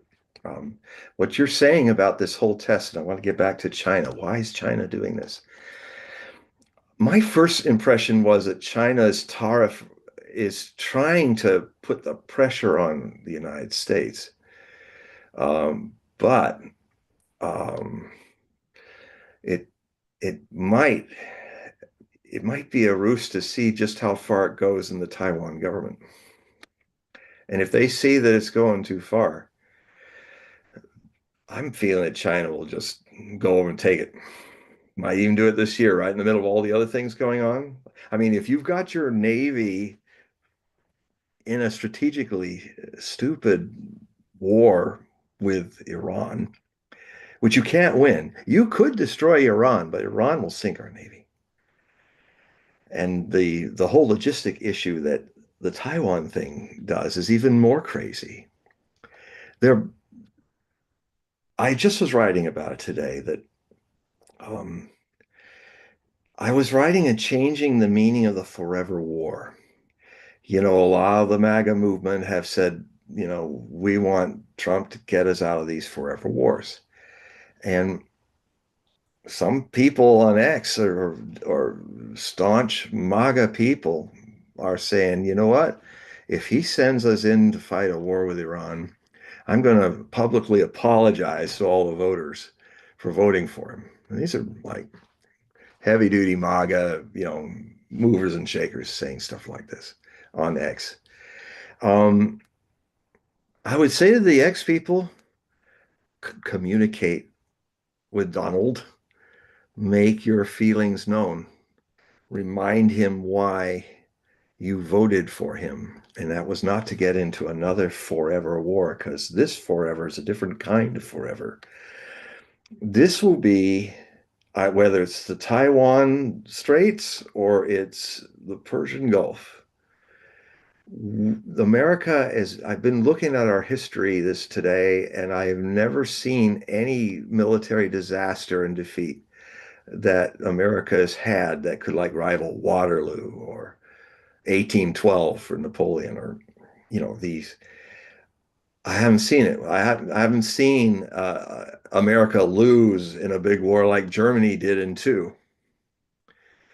But this could be about as close to what that looks like for us. It's the kind of thing where what's forever is that you're forever going to be seen as the bad guy, to use an American terminology, by the rest of the world.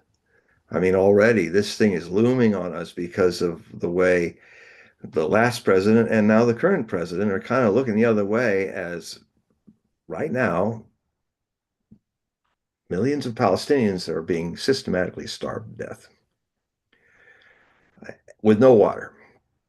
It's shut off by the Israeli government. Um, this this is I'm watching a genocide, ironically, being committed by people who had suffered genocide, holocausts, um, and it's not, we can't blame it on us not having information. No, I did not know this was going on. You know, this is a new world where if somebody farts somewhere, you eventually learn about it. So we've got a world where a lot of people are just going, "I just don't want to deal with that," just like the Germans did. That smells a bit like burnt meat coming from those concentration camps over there. And it's getting ash on my suit, and we're having this nice alfresco dinner. We're not going to talk about what that really is going on over there. So there's now that it's amazing how even with the information that we have so much access to, people are still doing the don't talk about that, or you know oh, mom and dad, why did our Jewish neighbors get that big loud knock on the door and there was all those screaming and yelling? What was that? Shh, don't talk about it. Well, we've got it in 2D rather than 3D. I mean, if you want to really check out, you can find exactly, there's hundreds of people being killed by those new bombs that we gave them, the Zionist state, and they're bombing them. And, we just saw Syria collapse. Everyone went, hooray, Assad is gone. But the survivors of ISIS and Al Qaeda are now running an Islamic state of the entire Syria that the Americans are not occupying in the Northeast. This is a grounds for all kinds of destabilization. Um, so these, if ever there was a time so what I'm saying is that we're going to face a military disaster, either in Taiwan or in Europe, but most likely between Iran. And the other thing too is Iran, Israel could even drop a nuke on Iran's Fornos area, and it probably wouldn't penetrate. We just dropped a gravity bomb, one of the big ones that wasn't a nuclear bomb. We can't even get into the Yemeni underground stations. So what we've basically been doing, I mean, there's a whole bunch of reporters went to Yemen, and one of them, Pepe Escobar, and some Irish, two Irish couple that were so vocal in the European Parliament, they were primaried out. They're there right now. And when we were talking about, oh, we hit this base and they were building this and that.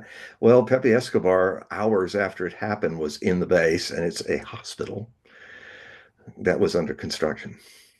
And he picked up the U.S. serial number and stuff like that. And so we're just killing civilians in Yemen. We're not reaching the Ansarallah people at all. And one of these days, one of their hypersonic missiles is going to sink one of our ships. And the other thing too is our U.S. Navy in Operation Desert Storm, in Iraqi Freedom, even, we are still good. You know that to deal with the loss of people joining up for the Navy, I would say, because a lot of them are starting to say, I want to defend the United States against enemies, but I don't want to be a Roman centurion fighting the Gauls in some distant land for the empire, okay? And so why the enlistment is falling is because people are getting wise to it too. They're just saying, I don't want to fight for Monsanto. I want to fight for the United States of America if we're threatened. If so, the problem is that um, to cut corners and deal with the shortages of crews, a lot of our carriers are short of people and our cruisers. We did it with this brilliant idea. This is a brilliant idea, brilliantly stupid. We cut way down all our logistical freight ships, our ammunition ships, our supply ships.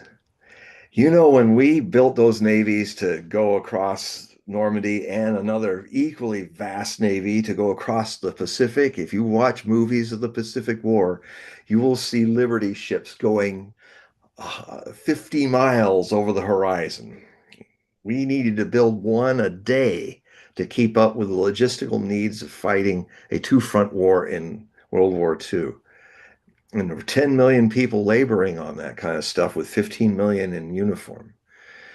Um, we had this brilliant idea that, oh, well, we don't need those freighters, maybe freighters with cranes that can help come up to the ship and load another vast pile of weapons. Because when we fire these things, they go out really quick and they're very expensive. And guess what? We don't have a very deep reserve of any of this.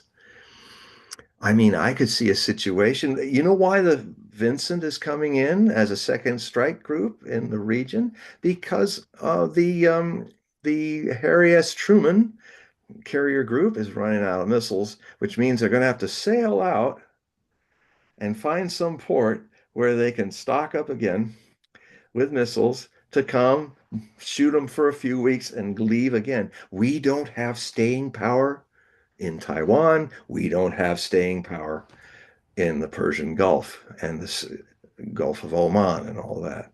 So we are setting our, if I look at a naval parallel of battle, we are the Baltic Fleet of Russian Empire in the Russo-Japanese War. The ships are old, the ships are rusting, they're not, the crews are downmanned, and they, because of the Suez Canal being blocked against the war by the British, the Russians had to steam all the way around the Horn of Africa to go all the way across the Indian Ocean, through the Indonesian Straits to finally get near Japan, between Korea and Japan at Tsushima, where the Japanese Navy under Togo absolutely destroyed the Russian Baltic Fleet. We're heading for Tsushima in the Persian Gulf, Tsushima in the Taiwan Strait. And what will happen, finally, it will be a great shock. You know, one of the reasons why the Russian Revolution happened is because of the debacle, the Russo-Japanese War, that, you know, the Russian system wasn't working.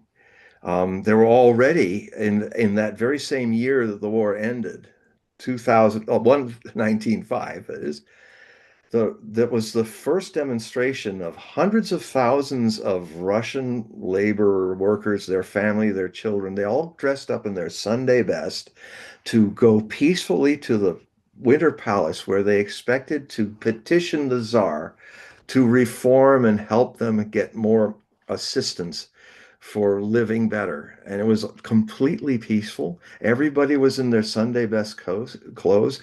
They were led by Russian Eastern Orthodox metropolitan priests and bishops with icons.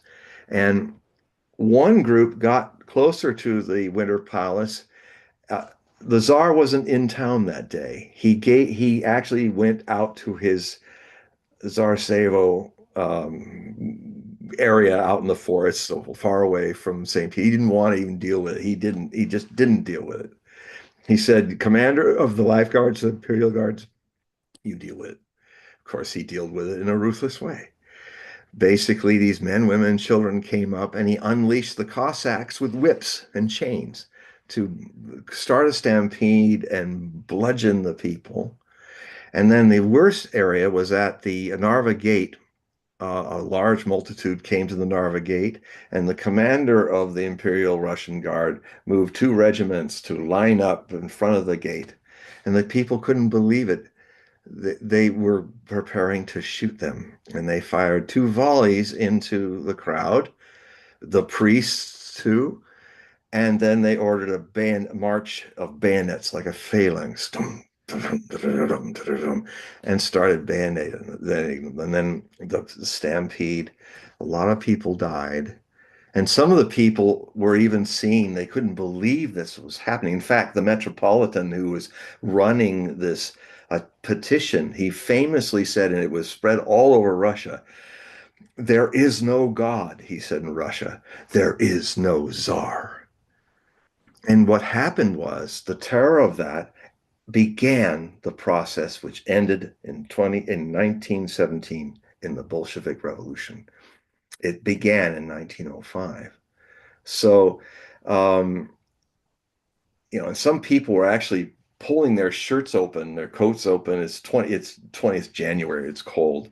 And they were like, men were like buttons popping, were showing their chest and say, "I dare you to shoot."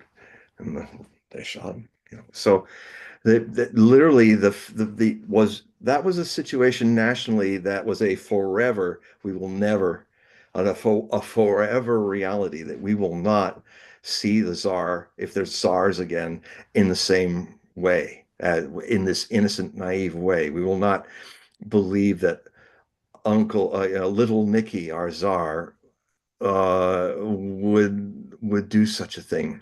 So for them, for the Russian people, it began. There is no Tsar, and it ended. In a way, the karma was that the Tsar's family was shot and the Tsar was shot, but he started it with the first volleys by not being there and being with his people. Karma. So we have not had suffered a total defeat like Germany, like Napoleon's France. We could have our first American experience of seeing our just completely losing this. And then we'll have to kind of deal with that. And maybe we'll grow up a little and get a little humble, more humble than we are right now. We're the good guys. We wear the white hats. Well, no, you're wearing the black hat now on more than one front. And you know what happens to black hats? Eventually, if they don't change, you lose big. And I hope it doesn't happen. I'm an American. I don't want to see this happen. I don't want to see any people dying. I'm saying these things because I'm also trying to fix a problem like Scott Ritter. And sometimes the things I say are controversial, like Scott Ritter, but I get him. I get what he's trying to say. And even a lot of the people in the alternative media community, it's an interesting thing to see how some people are getting it and some people are thinking he's not right at all. But anyway, that's why we discuss things. Well, we've gotten to that hour, John. I want to remind the audience, in the description of all the videos I do with John, there is a link there that you can click that'll take you to his website. That'll allow you to purchase his periodicals. You can do a reading. John also has 52 books that have been published. So John, before we go, can you just explain to the audience, we have some new people that I've noticed that I haven't seen in the chat before. Just explain what you offer on your website and what a reading is and how they can sign up for it. It's interesting. I never thought I would have been so involved in what's called the alternative media. But now that it's kind of starting to become a new mainstream media, it does so with something that the mainstream media, which I often appeared on all over the world, I've been everywhere. I've done and the legacy media, I've done BBC, I've done Deutsche Welle, I've done Channel 1 Russia, Domani Channel, and Ren TV in Russia. I've, I've seen as a guest of many networks that you we don't have the money that the networks waste on their fake news. Um, and so if you can, there's ways to help. We literally can I can literally keep doing this because there are people who help be patrons to this. Now, um, what I can invite you to do is, and soon there's going to be a new one out, but there's already on HogueProphecy.com, HogueProphecy.com. I always put free samples and usually a free article of each new wave of Hogue Prophecy reports, and you get a taste. And if you feel, I mean, it doesn't have to be a lot. I mean, you can do an automatic payments at PayPal to be on it, and that means just $5 a month. You can also do it as one time, $60 a month, the same amount, but $60 one shot. And it's what keeps us going. And also, you can go to look for John Hogue on Amazon.com. Go to any of my book pages, which are many, and you'll look for my my little web page where you can says John Hogue. Click on it, and you can then see all of my books that Amazon sells. It's not everything I sell, but you'll see a whole lot of them.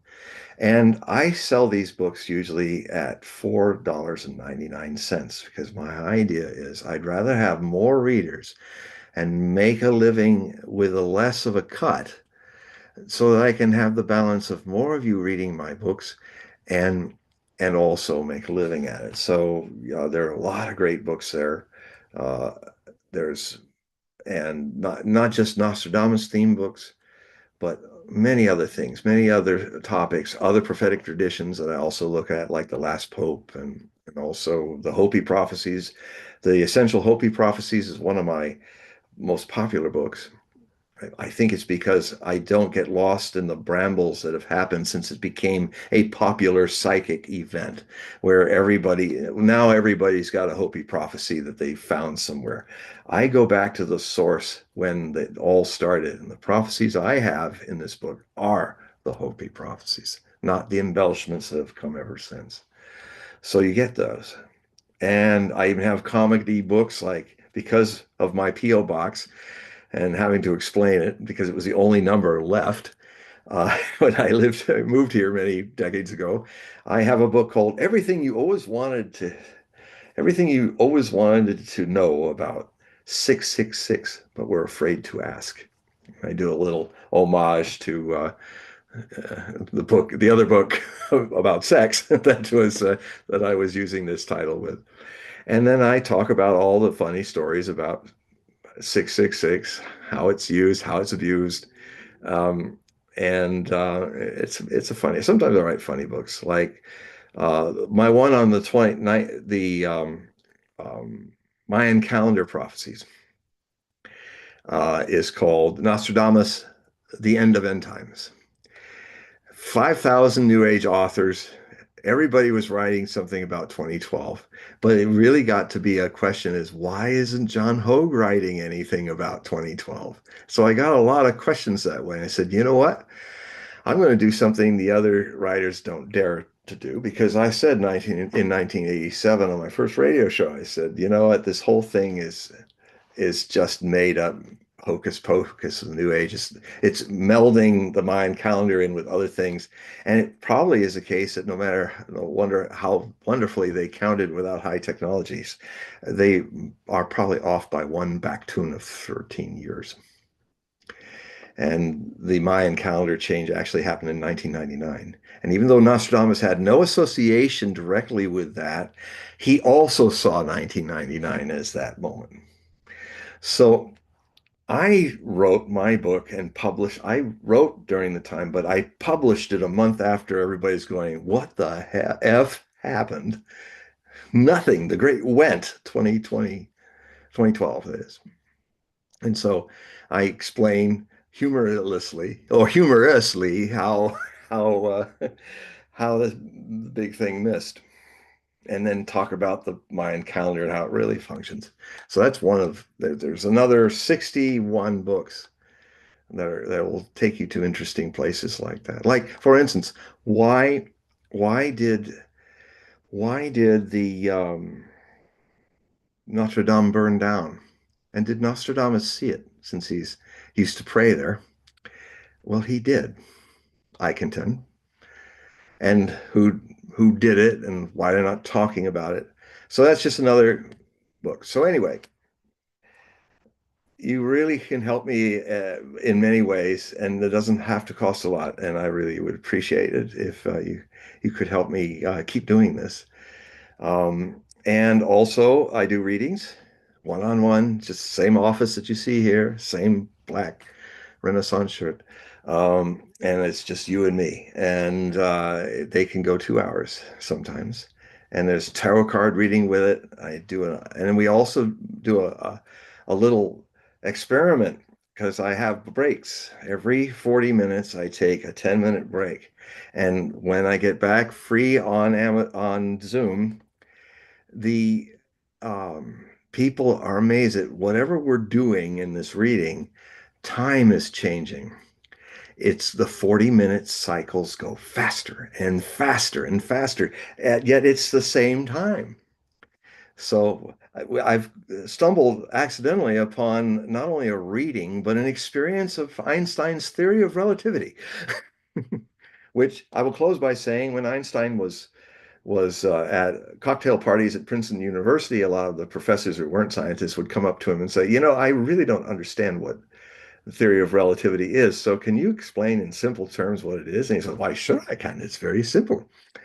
When you are with your wife for an hour, it's an eternity. But when you're with your mistress for an hour, it's too short. And on that, I rest my case. Well, I do want, to thank, John for being on the show. This is our 32nd episode of this long series that we started more than 2 years ago, I think. Yeah. But we did even shows 4 years ago, or even 5 years ago, I think. Mm-hmm. But we were doing those sporadically. Yeah. But so we probably have more than 40 shows out there that we've recorded. But thank you very much, John. But the audience, please help support John's work by clicking the link. It's in all the videos I've done. Just click that link. That'll take you to his website. You can sign up for the periodical. You can sign up for the readings. I've done a reading. For the ones that have been watching the show regularly, the last show we did 2 weeks ago, we were talking about my father passing, and we did kind of we did this card reading that you did. And I think that show was, there was a healing aspect to it. At least for me it was. Well, it was, and a lot of people wrote in, and they were really touched, and a lot of people there was that we special. went there, and the card reading, I had no idea I was going to do a card reading. This is how I do readings. The way Osho initiated me into this is to do nothing, just be, feel my presence. And whatever you say or do is perfectly right.